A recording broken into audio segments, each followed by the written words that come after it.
Hello, my name is Sin Bagley, and I am reading Pride and Prejudice by Jane Austen. The ebook can be found in Project Gutenberg. Chapter 2. Mr. Bennet was among the earliest of those who waited on Mr. Bingley. He had always intended to visit him, though to the last always assuring his wife that he should not go, and till the evening after the visit was paid she had no knowledge of it. It was then disclosed in the following manner. Observing his second daughter employed in trimming a hat, he suddenly addressed her with, "I hope Mr. Bingley will like it, Lizzie." "We are not in a way to know what Mr. Bingley likes," said her mother resentfully, "since we are not to visit." "But you forget, Mamma," said Elizabeth, "that we shall meet him at the assemblies, and that Mrs. Long has promised to introduce him." "I do not believe Mrs. Long will do any such thing. She has 2 nieces of her own. She's a selfish, hypocritical woman, and I have no opinion of her." "No more have I," said Mr. Bennet, "and I am glad to find that you do not depend on her serving you." Mrs. Bennet deigned not to make any reply, but unable to contain herself began scolding one of her daughters. "Don't keep coughing so, Kitty, for heaven's sake. Have a little compassion on my nerves. You tear them to pieces." "Kitty has no discretion in her coughs," said her father. "She times them ill." "I do not cough for my own amusement," replied Kitty fretfully. "When is your next ball to be, Lizzie?" "Tomorrow fortnight." "Aye, so it is," cried her mother, "and Mrs. Long does not come back till the day before, so it will be impossible for her to introduce him, for she will not know him herself."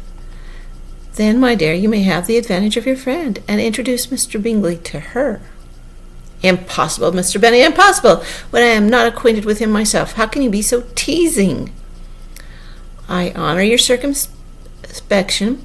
A fortnight's acquaintance is certainly very little. One cannot know what a man really is by the end of a fortnight.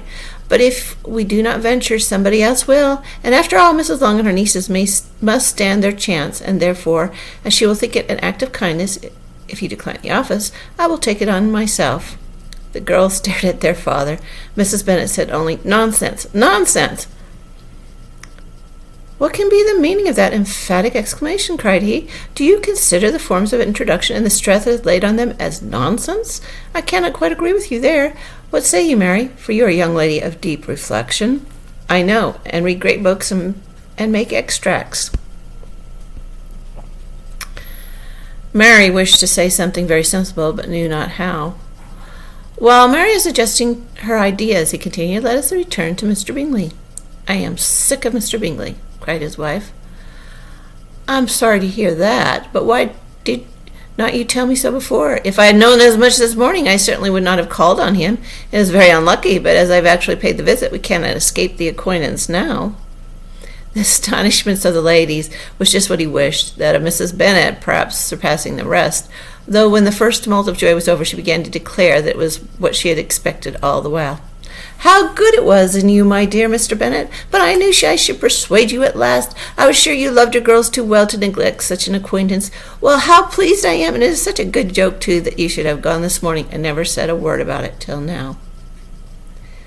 "Now, Kitty, you may cough as much as you choose," said Mr. Bennet, and as he spoke he left the room, fatigued with the raptures of his wife.